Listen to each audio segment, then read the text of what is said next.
Je voudrais vous parler aujourd'hui d'un roman que j'ai trouvé captivant. C'est un gros livre de près de 600 pages, dont le titre est Patria et dont l'auteur est Fernando Aramburu. Ce livre est paru aux éditions Actes Sud en 2018 et il fait l'analyse de la situation telle qu'elle pouvait être au Pays basque espagnol dans les années où l'ETA menait sa lutte assez violente et criminelle contre, disait-il, le pouvoir colonial espagnol. On sait que finalement, c'est à travers les romans que l'on peut appréhender le mieux les pages d'histoire. L'histoire nous raconte des faits, des dates, des événements, mais on passe à côté de la vie réelle de ce qui est ressenti par les gens pendant ces périodes historiques. Je prendrai comme exemple le livre remarquable, le roman remarquable de Tolstoï, Guerre et paix, qui nous fait comprendre par l'intérieur, et non pas par des analyses historiques, ce qu'a été l'arrivée de Napoléon et la débâcle française en Russie. En ce qui me concerne, j'ai beaucoup appris de la guerre d'Algérie, que j'ai en partie vécue, bien que très jeune à l'époque, à travers des romans, comme L'Art de perdre, récemment publié par Alice Zéniter, qui évoque, là aussi de l'intérieur, le sort des harkis, et beaucoup d'autres romans de Jules Roy et d'autres écrivains qui m'ont fait comprendre la situation. Eh bien, ce roman de Aramburu nous fait comprendre la situation au Pays basque. Alors, c'est l'histoire d'un petit village dans le fond, dans le Pays basque, intérieur, pas loin de San Sébastien, à une trentaine de kilomètres. Un petit village comme on en connaît beaucoup, où les gens se connaissent tous, vivent paisiblement et finalement assez heureux. Et il y a là deux femmes qui vont être les héroïnes de ce roman, Bittori et Myrène. Bittori et Myrène, elles se connaissent depuis l'enfance, elles ont grandi ensemble, et elles ont même à un moment souhaité devenir religieuses, et elles en rient maintenant ensemble depuis elles se sont mariées, et elles ont créé deux familles qui se connaissent, qui vivent heureux ensemble. Alors, Bittori est marié à Tsako. Tsako est un artisan transporteur, un petit industriel.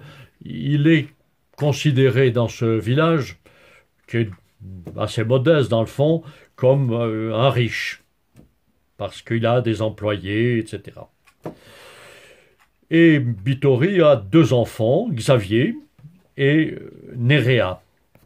Et de l'autre côté, Myrène, elle a épousé un ouvrier assez taciturne, assez renfermé, Joxtan, et ils sont évidemment plus pauvres, ils ont une vie plus modeste, et elle a trois enfants, Xavier, Xako et Arantxa.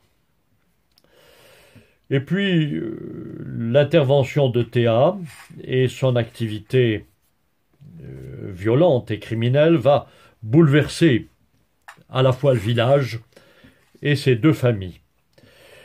En effet, Tsako, qui a commencé à payer ce que Théa appelle l'impôt révolutionnaire et qui est dans le fond une rançon, il va quand même commencer à trouver qu'on lui en demande un peu trop et il va arrêter de payer les sommes qui lui sont réclamées.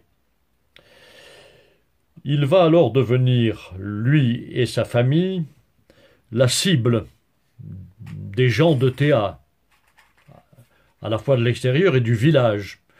Il va y avoir des tags, des insultes sur sa maison, il va être harcelé, il va recevoir des lettres anonymes ou des lettres comminatoires, jusqu'au moment dramatique où il sera abattu froidement devant sa maison par un petit commando de l'ETA.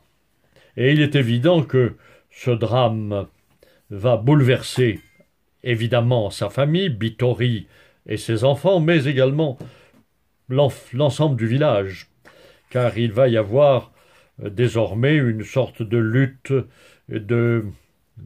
agressive, de non-dit, de surveillance entre les deux familles. Bittori, qui est parti quelque temps, après l'assassinat de son mari, revient au village parce qu'elle est chez elle, qu'elle y a sa maison et que c'est une femme qui ne va pas se laisser faire. Mais elle va être un peu comme la paria, regardée de travers par les habitants du village. Et elle va avoir une vie très difficile. Alors le roman est l'analyse de ce que ce virus de l'idéologie et du fanatisme produit dans les relations humaines, dans ce village. Il s'insinue, il est un véritable cancer, et on va voir à la fois l'histoire personnelle de ces deux familles, des enfants, leur vie, leur drame, et la façon dont ils réagissent en présence de ces misères créées par ETA. Alors il y en a qui essayent de faire le dos rond, il y en a qui plongent dans la lutte, il y en a qui n'ont qu'une idée, c'est quitter le village, et par-dessus tout cela, des drames personnels, comme celui de la fille de Myrène, Arantxa, qui est victime d'un très grave accident neurologique et qui tout à coup va se trouver complètement paralysée, incapable de parler. Et on suit ainsi, tout au long de ces 600 pages, l'histoire de cette famille, de ses enfants, de ses histoires. C'est absolument captivant, et l'auteur, qui d'une certaine manière ne prend jamais parti, qui ne fait que décrire les événements et les sentiments des uns et des autres, nous oblige à réfléchir et à se dire que cette idéologie va sombrer dès l'instant qu'elle va oublier les valeurs morales, dès l'instant qu'elle va oublier les limites et qu'elle va se mettre à tuer. C'est un livre qui, sans doute, aurait beaucoup plu à Albert Camus, qui a tellement écrit sur le terrorisme et sur les limites que l'homme doit nécessairement s'imposer, même dans la lutte pour un idéal quelconque. Et là, on voit comment les jeunes se laissent embrigader, se laissent monter la mayonnaise de cette idéologie et finissent par ne plus avoir de limites et acceptent de tuer. Et à un moment, quelqu'un se dit, mais comment un groupement qui prétend défendre les Basques, qui défendent l'intérêt des Basques, est en train de tuer les Basques et de créer ce climat dans le Pays basque. Et effectivement, on voit très bien l'inanité de cette sorte de combat, qui va d'ailleurs se terminer, puisque, à la fin du livre, ETA va déposer les armes, va renoncer à la lutte armée. Et quand on a terminé ce livre, on a envie de se dire tout ça pour ça.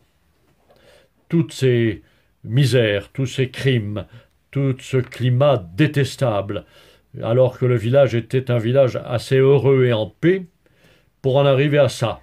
Une idéologie montée en mayonnaise et qui tout d'un coup constate qu'elle n'arrivera à rien parce qu'elle ne peut arriver à rien. C'est absolument lamentable et c'est aussi un livre d'actualité parce que là nous parlons des Basques. Mais ce problème, on l'a connu en France avec les Corses, à un moindre degré avec les Bretons. Et dans le fond, l'idéologie criminelle maintenant des islamistes, c'est à peu près la même chose.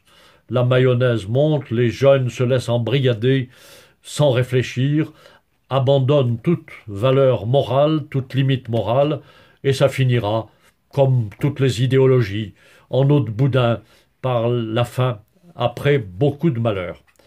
Voilà, un livre qui est donc remarquable, qui est à lire, et qui permet à la fois de s'intéresser à la vie de ces deux familles, c'est captivant, et de s'intéresser à ce problème imbécile du terrorisme. Merci.